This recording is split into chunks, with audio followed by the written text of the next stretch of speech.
casa del tumbado? Bueno, tal vez han fracasado en entender que Dios también vive debajo del tumbado. Hoy deseo hablar de cómo experimentar la presencia de Dios. Y este es un tema sobre el cual me fascina hablar porque es muy significativo para mí personalmente y creo que puede ser de mucha ayuda para usted como creyente el cubrir su corazón y su mente con esta básica verdad bíblica y que francamente, debo confesarlo, no la supe por mucho tiempo. ¿Dónde vive Dios? Quiero decir, si usted quisiera escribirle una carta, ¿sabe a qué dirección escribir? ¿En qué clase de edificio vive Dios? Llamamos a los templos las casas de Dios, pero ¿lo son en verdad?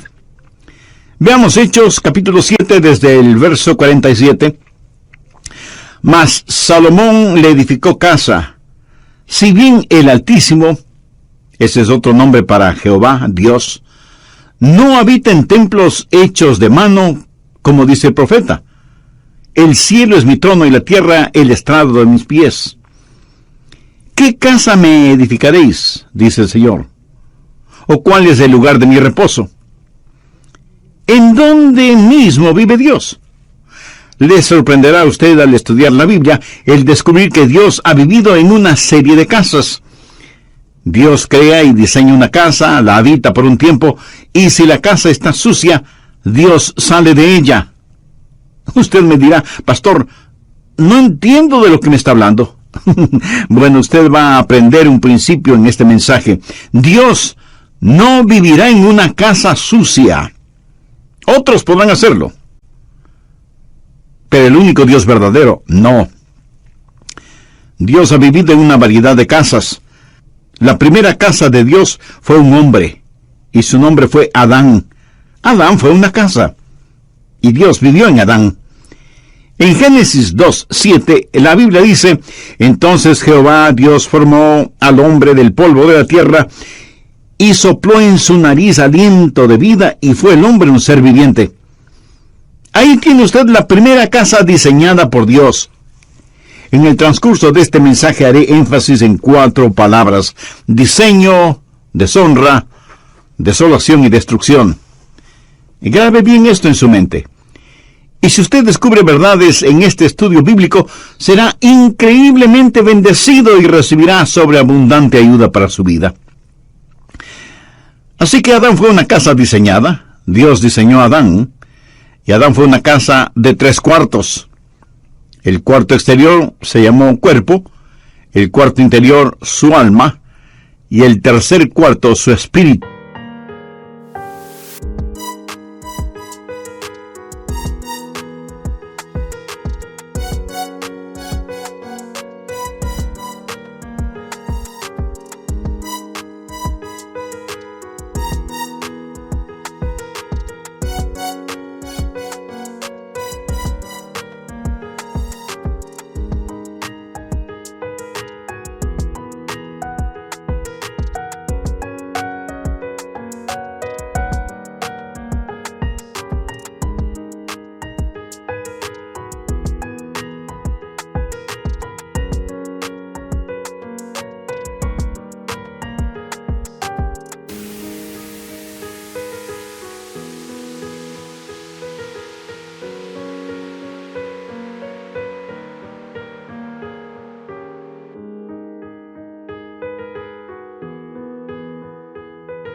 Dios formó a Adán del polvo de la tierra, y eso es su cuerpo. Y Dios le dio vida física. Dios sopló en su nariz el aliento de vida, y ese es su espíritu. La palabra soplar y la palabra espíritu son las mismas palabras. El espíritu de vida. Adán vino a ser una criatura espiritual. La Biblia dice, y fue el hombre un ser viviente. Ahí están las 3 partes en la naturaleza de Adán y las 3 partes de su naturaleza. Todos los seres humanos somos cuerpo, alma y espíritu.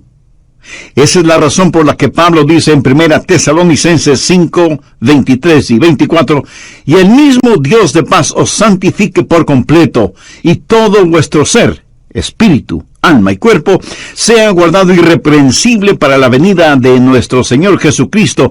Fiel es el que os llama, el cual también lo hará.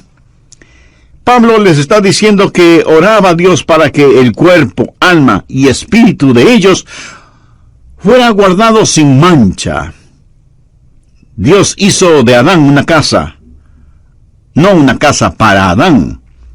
Adán era la casa para que viva Dios. Déjeme le explico esto. El cuerpo de Adán fue lo que podríamos llamar el hombre exterior. La Biblia llama a nuestros cuerpos casas. Y con este hombre exterior, con su cuerpo, Adán conoció la vida física y el mundo físico. Podríamos decir, el mundo debajo de él. Pero también tenía un hombre interior que es el alma. La palabra griega para alma es psique. Es la palabra de donde tenemos psicología, y psiquiatría y psiquis. El alma es la mente, las emociones, la voluntad. Es lo que hace de usted. Usted es su personalidad, su sentido del humor. Determina lo que le gusta o disgusta. Son todas las idiosincrasias y proclividades que hacen de usted la persona maravillosa y única que es. Eso es su alma. Y está dentro de usted. Usted puede ver mi cuerpo, pero no puede ver mi alma. Pero usted puede sentir mi alma cuando hablo, porque usted puede escuchar mi mente, mis emociones y mi voluntad. Y esa es una expresión que mi cuerpo está haciendo de lo que está en mi interior. Así que con su cuerpo físico tiene vida y conoce el mundo debajo de usted. Con su alma tiene vida psicológica, conoce el mundo alrededor suyo y el mundo dentro de usted. ¿Pero qué de su espíritu? Yo solía pensar que alma y espíritu eran básicamente la misma cosa, pero es que no había leído la Biblia cuidadosamente. Porque en Hebreos 4:12 dice, porque la palabra de Dios es viva y eficaz, y más cortante que toda espada de dos filos, y penetra hasta partir el alma y el espíritu. Ahora, recuerde lo que dice 1 Tesalonicenses 5:23, y todo vuestro ser, espíritu, alma y cuerpo, sea guardado irreprensible. ¿Lo ve? Su espíritu es diferente de su alma.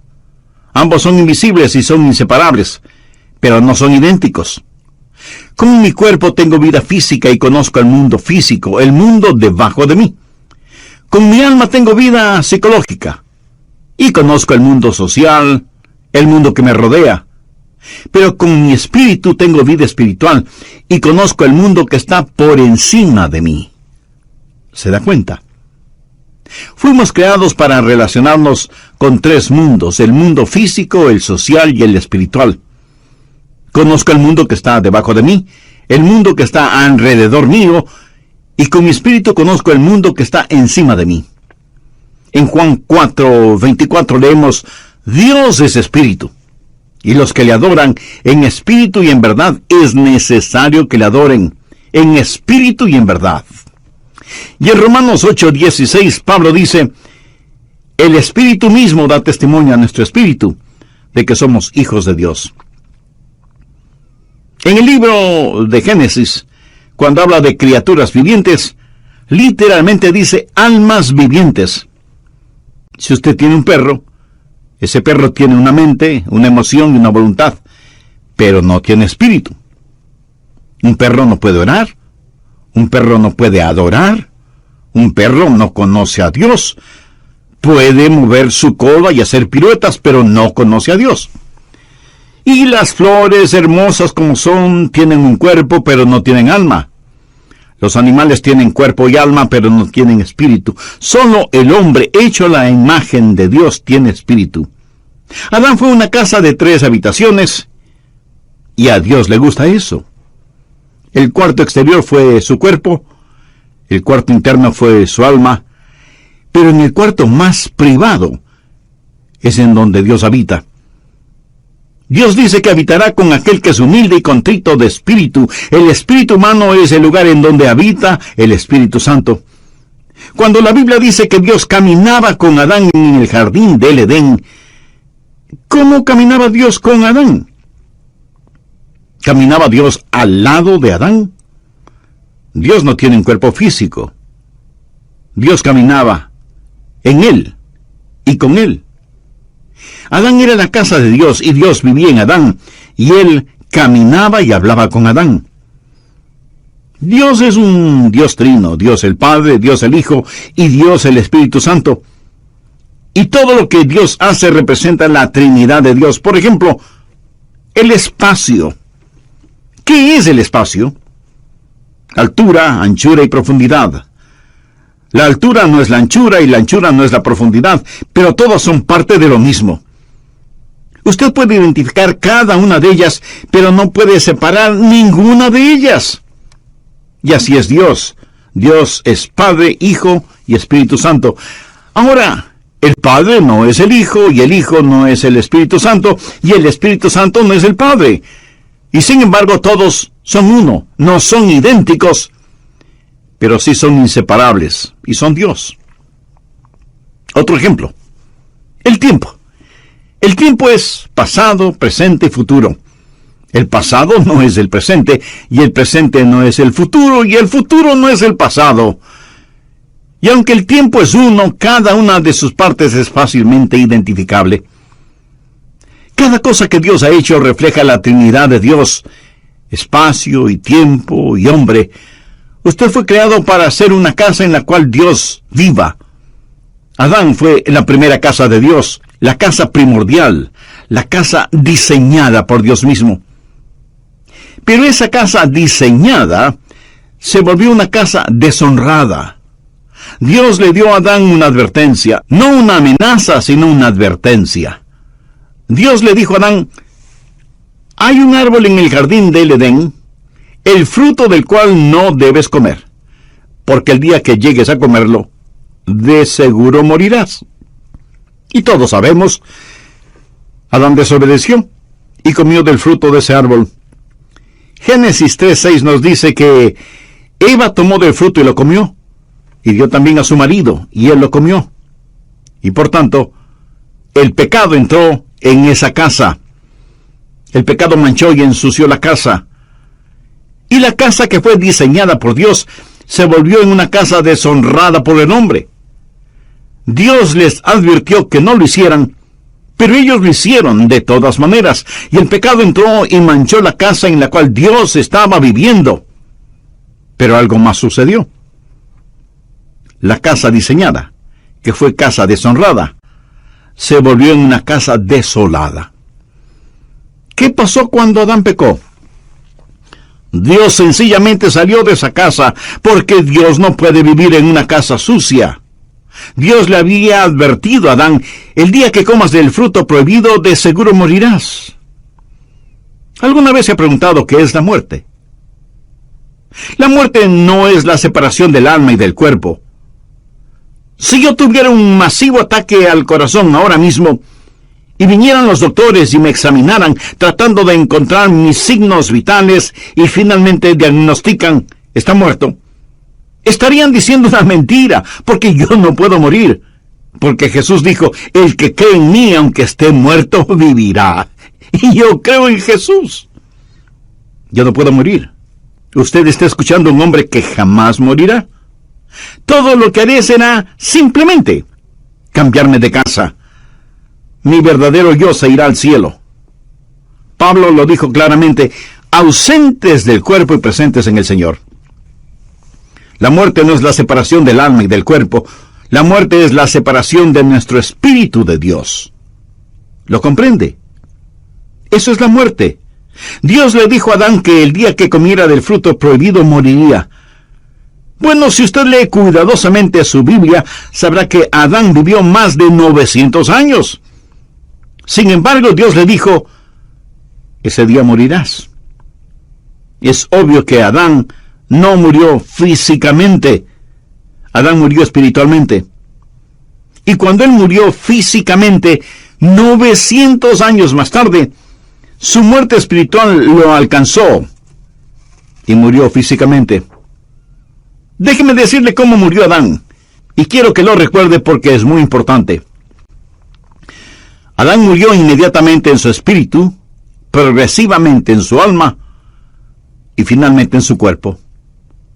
Lo que literalmente Dios le dijo a Adán fue: muriendo, morirás. Esto habla de un proceso. Adán murió inmediatamente en su espíritu, progresivamente en su alma y finalmente en su cuerpo. Tenemos un ramo de flores recién cortadas y decimos: no son hermosas, son naturales. Mi amigo, no son naturales. Son flores muertas. Desde el instante en que las cortó, dejaron de ser naturales, porque han sido separadas de su fuente de vida. En la Navidad usted dice: vamos a tener un árbol natural. Y va y compra un árbol que ha sido cortado. Perdóneme, pero ese árbol no es un árbol natural. Puede parecer natural, pero en realidad está muerto. ¿Y cuándo murió? El momento que fue cortado de su fuente de vida, de su savia, de sus raíces. Y usted puede traer ese árbol a su casa y decorarlo y ponerle luces, y lucirá muy bonito. Exactamente como las personas muertas que se adornan exteriormente para ir a la iglesia los domingos. Lucen vivas, pero están muertas. ¿Y por qué están muertas? Porque están cortadas, separadas de la fuente de la vida. Unos días más tarde, el árbol comienza a secarse y a evidenciar que está totalmente muerto. Una casa diseñada, una casa deshonrada, una casa desolada. ¿Por qué? Sencillamente porque Dios salió de esa casa. ¿Qué significa el estar perdido? Usted no tiene que ser un ladrón o un asesino, adúltero o blasfemo para estar perdido. Todo lo que tiene que hacer es no tener a Dios en su vida. En Juan 1:4 leemos: en él estaba la vida, y la vida era la luz de los hombres. Así que cuando el Señor salió de su casa, la vida salió con él, y cuando la vida salió, la luz se disipó. ¿Dónde habitaba Dios en Adán? Dios habitaba en el espíritu de Adán. Ahora, cuando Dios salió del espíritu de Adán, ¿qué sucedió? ¿Quién era el siguiente en la línea de mando? El alma. ¿Y qué es el alma? La mente, las emociones y la voluntad. Adán dejó de ser un hombre espiritual, y ahora lo que le motiva no es el Espíritu de Dios. Ya no es guiado por el Espíritu de Dios, está guiado por su mente, sus emociones y su voluntad. Y déjeme decirle que la mayoría de los seres humanos opera bajo ese principio: mente, emociones y voluntad. Sus mentes dicen: creo que debo hacer esto. Sus emociones dicen: siento como que quiero hacer esto. Y su voluntad dice: haré esto. Esa es la manera en que se opera. No son guiados por el Espíritu de Dios. Romanos 8:14 dice: porque todos los que son guiados por el Espíritu de Dios, estos son hijos de Dios. Amiga, amigo, ¿está usted actualmente experimentando la presencia de Dios en su vida? ¿No? ¿Y por qué no? ¿No le gustaría ser la casa en la cual Dios vive? Entonces debe hacer una decisión espiritual ahora mismo. Y la puede hacer mediante una sencilla oración. Querido Dios, deseo tener el privilegio de ser tu casa. Sé que no estoy limpio como para pedirte esto, porque mis pecados me han ensuciado y me han manchado. Perdóname y ayúdame. Señor Jesús, tú derramaste tu preciosa sangre en el Calvario para salvarme y limpiarme. Y este momento te recibo con toda fe, como mi Salvador y mi Señor. Haz de mi vida tu casa. El doctor Adrian Rogers, en la voz del pastor Lenín de Llanón, nos entrega la conclusión de su mensaje: cómo experimentar la presencia de Dios. Recuerde que estamos estudiando acerca de una casa diseñada, deshonrada, desolada y destruida. Adán fue la casa que Dios construyó en primer lugar, y porque Adán la manchó con el pecado, Dios tuvo que salirse de ella. Entonces Dios construyó otra casa, el templo o tabernáculo. Esas fueron diferentes formas de la misma clase de estructura. Y Salomón construyó un magnífico templo, que fue también una casa de 3 habitaciones. Si usted no toma en cuenta todos los adornos y decoraciones, el tabernáculo y el templo estaban constituidos básicamente por 3 habitaciones: el patio exterior, el patio interior y el lugar santísimo. El patio exterior, que era el lugar de los sacrificios, donde estaba el altar de bronce, representa su cuerpo, el hombre exterior, porque debemos presentar nuestros cuerpos como sacrificios vivos. La siguiente habitación, el patio interior, representa su alma, porque es donde la gente se encuentra y tiene compañerismo, y se conocen unos con otros y adoran a Dios. Pero había una tercera habitación, conocida como el lugar santísimo. ¿Y qué había en ese lugar santísimo?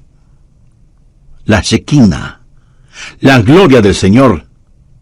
Dios habitaba ahí entre los querubines que cubrían el propiciatorio en el arca, y la gloria de Dios inundaba ese cuarto. Dios estaba allí, en el lugar santísimo. El patio exterior, el patio interior y el lugar santísimo. Esta también fue una casa diseñada por Dios. Dios le dijo a Salomón, cuando construyó el templo: «Constrúyelo de acuerdo al diseño que te he dado». No es que ellos simplemente lo pensaron. Dios fue el arquitecto de ese edificio. Dios lo diseñó para que tenga 3 habitaciones, porque todo lo que Dios hace refleja a la Trinidad. Pero no solo fue una casa diseñada, sino también una casa deshonrada. Recuerda lo que Jesús dijo cuando estuvo en el templo y vio a los mercaderes y cambiadores de monedas allí. Recuerda cómo él, movido con ira santa, actuó. Recuerda lo que Jesús dijo: «Escrito está, mi casa, casa de oración será llamada, mas vosotros la habéis hecho cueva de ladrones». Una casa diseñada, una casa deshonrada y una casa desolada. ¿Por qué Dios no vive en una casa sucia? ¿Qué es lo que hizo Dios? Dios sencillamente se salió. En Mateo 23:38 Jesús dijo: «He aquí vuestra casa os es dejada desierta». Note que en Mateo 21:13 Jesús dijo: «mi casa». Pero aquí en Mateo 23:38 dice: «vuestra casa os es dejada desierta». ¿Lo entiende? Era la casa de Dios, pero él salió de allí diciendo: «pueden quedarse con ella, es su casa». Y ellos continuaron adorando en ella, y continuaron ofreciendo sus sacrificios y quemando sus inciensos, y siguieron cantando sus canciones y diciendo sus oraciones. Pero Dios estaba a miles de años luz de distancia espiritualmente. Él les dijo: «es su casa». Y ellos continuaron siendo religiosos en ella. Una casa diseñada, una casa deshonrada, una casa desolada y, por último, una casa destruida. En Mateo 24, los discípulos trajeron a Jesús para mostrarle el templo como si él nunca lo hubiera visto. Y dijeron:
«ah, no es realmente hermoso».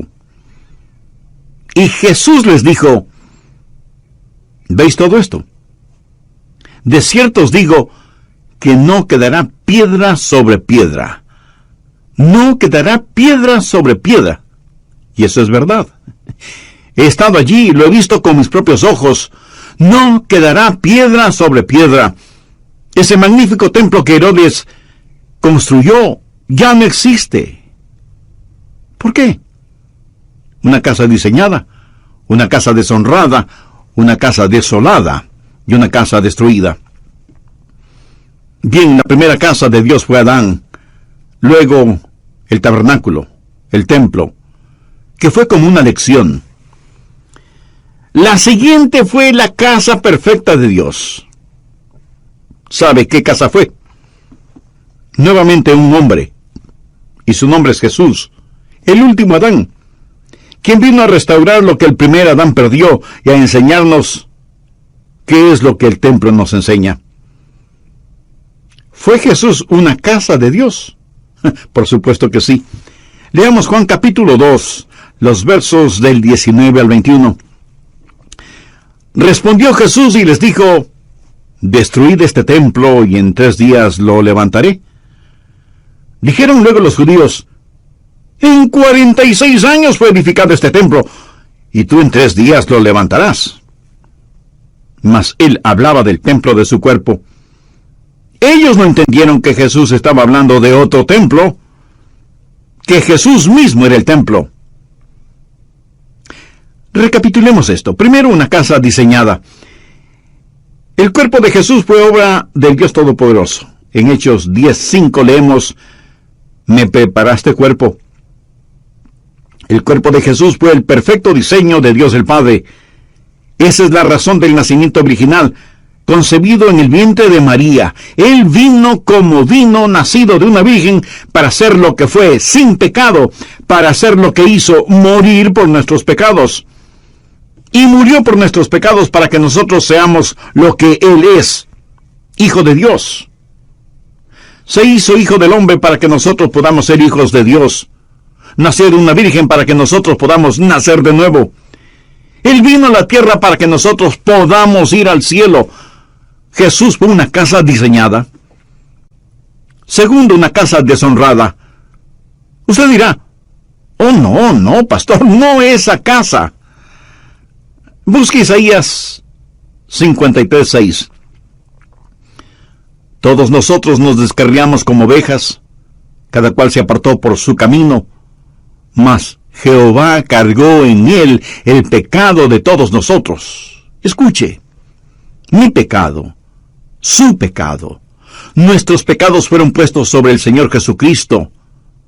Nuestros pecados mancharon y ensuciaron esa casa. Busque 1 de Pedro 2:24, quien llevó él mismo nuestros pecados en su cuerpo. Nuestros pecados con toda su vileza fueron puestos sobre el Señor Jesucristo, y esa es una buena razón para que usted ame al Señor Jesús. No hay nada que me conmueva más que Getsemaní. Y cuando pienso en Getsemaní, mis ojos se llenan de lágrimas al recordar la oración de Jesús. Padre mío, si es posible, pase de mí esta copa. Ahora, ¿qué había en esa copa? Todos los pecados de todos los tiempos de toda la humanidad. Ahora, no piense en todas las naciones del mundo, piense en su propio país, en su propia ciudad, en su pueblito o en su aldea.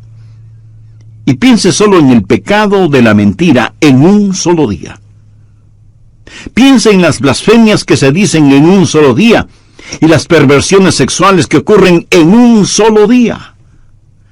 Multiplique eso por todas las naciones, pueblos y aldeas que hay en todo el mundo durante todas las épocas. Destílelo hasta lo sumo. Póngalo en una copa y désela a beber al Hijo de Dios. Él se volvió pecado por nosotros. Y cuando Él se volvió pecado, Dios el Padre tuvo que tratarlo como trataría a cualquier pecador bajo juicio. El apóstol Pablo dice en Romanos 8:32, el que no escatimó ni a su propio Hijo, sino que lo entregó por todos nosotros. Jesús no solo llevó nuestros pecados, pero Él, el Hijo de Dios, fue el objeto del aborrecimiento del Padre. Tercero, una casa desolada. Cuando Jesús estuvo clavado en la cruz y cuando los negros dedos de la oscuridad cubrieron el monte Calvario, cuando la tierra tembló y se estremeció, y Jesús soportó todo el peso de nuestros pecados, y Él clamó: Dios mío, ¿por qué me has desamparado? Le diré por qué el Padre le desamparó. Dios no puede vivir en una casa sucia. Él abandonó esa casa que quedó desolada. Y Jesús murió solo. Solo. Amigo, comprende el impacto de esto. Jesús no contó con el consuelo de su Padre. Jesús murió solo. Cuando David caminó por el valle de sombra de muerte, él pudo decir: no temeré mal alguno, porque tú estarás conmigo. Jesús no pudo decir ni siquiera eso. Estuvo olvidado de Dios y de los hombres, suspendido entre el cielo y la tierra, una casa diseñada, una casa deshonrada, una casa desolada. Cuarto, una casa destruida. Jesús supo lo que le iba a pasar. Esa es la razón por la que dijo en Juan 2:19, destruid este templo, y en 3 días lo levantaré. Sabía que iba a ser destruido, porque sabía cómo Dios su Padre trabaja. Bien, la casa primaria de Dios fue Adán, la segunda casa diseñada por Dios fue el templo, y la tercera y perfecta casa fue el Señor Jesucristo. Pero sabía que Dios tiene otras casas. Sabía que Dios dejó de cambiarse de casa. Déjeme decirle cuál es la casa permanente de Dios. Si usted es un genuino hijo de Dios, mírese a usted mismo. Mire a los otros hijos e hijas de Dios. ¿Qué es lo que dice 1 Corintios 3:16? ¿No sabéis que sois templo de Dios y que el Espíritu de Dios mora en vosotros? Y más adelante en 1 Corintios 6:19 y 20 leemos: ¿O ignoráis que vuestro cuerpo es templo del Espíritu Santo, el cual está en vosotros, el cual tenéis de Dios, y que no sois vuestros? Porque habéis sido comprados por precio. Glorificad pues a Dios en vuestro cuerpo y en vuestro espíritu, los cuales son de Dios. Dios vino a vivir en nosotros, y ya no se cambiará de casa. En relación con este cuerpo, este templo, Jesús dijo: y yo rogaré al Padre y os dará otro Consolador, para que esté con vosotros para siempre. Dios ha dejado de cambiarse de casa. Tal vez usted me diga: pastor, no entiendo eso. Usted dice que Dios no vive en una casa sucia, y yo sé que no estoy sin pecado, sé que he fallado y he hecho cosas malas. ¿Dios no se saldrá de mi casa? Amigo, esa es una interesante y maravillosa pregunta. Le diré por qué Dios no saldrá de su casa. Porque cuando Jesús murió por usted, Él pagó por todos sus pecados pasados, presentes y futuros. Y la Biblia dice en Romanos 4:8, bienaventurado el varón a quien el Señor no inculpa de pecado. ¿No es eso algo extraordinario? Dios limpiará la casa, pero no saldrá de ella. El pecado por el cual murió Jesús jamás será puesto en su cuenta si usted ha recibido al Señor Jesucristo como su Salvador y su Señor en forma personal. Él nunca lo hará. La Biblia habla del espíritu del hombre hecho perfecto, y de eso quiero hablarle. Y deseo que usted atesore estas lecciones en lo más profundo de su corazón. La primera lección tiene que ver con la salvación. ¿Qué es la salvación? Salvación no es sacar al hombre de la tierra y llevarlo al cielo. Es sacar a Dios del cielo y que venga el hombre. Esa es la diferencia. Mucha gente cree que la salvación es que sus pecados sean perdonados para poder ir al cielo. El que sus pecados sean perdonados es preparación para la salvación. Ir al cielo es un subproducto de la salvación. Salvación es tener a Dios de regreso en su corazón. La segunda lección tiene que ver con la espiritualidad. ¿Quién es una persona espiritual? Es aquella que practica la presencia de Dios. No crea que usted asiste a una iglesia para ser espiritual o para adorar. Más bien traemos nuestra adoración a la iglesia. Verá, cuando usted se salva, cada día es un día santo y cada lugar es un lugar sagrado. Usted es la casa de Dios. Si usted va a tener algo que sea santo, recuerde lo que dice 1 Corintios 6:19. ¿O ignoráis que vuestro cuerpo es el templo del Espíritu Santo, el cual está en vosotros, y que no sois vuestros? Usted tiene que vivir una vida sobrenatural porque Dios vive en usted. Y un cristiano salvado es naturalmente sobrenatural y sobrenaturalmente natural. Me agrada la gente que es sobrenaturalmente natural. Me gusta la gente que es la misma en el cuarto de un hotel o en el culto de adoración. Usted no va a la iglesia únicamente a actuar en forma religiosa.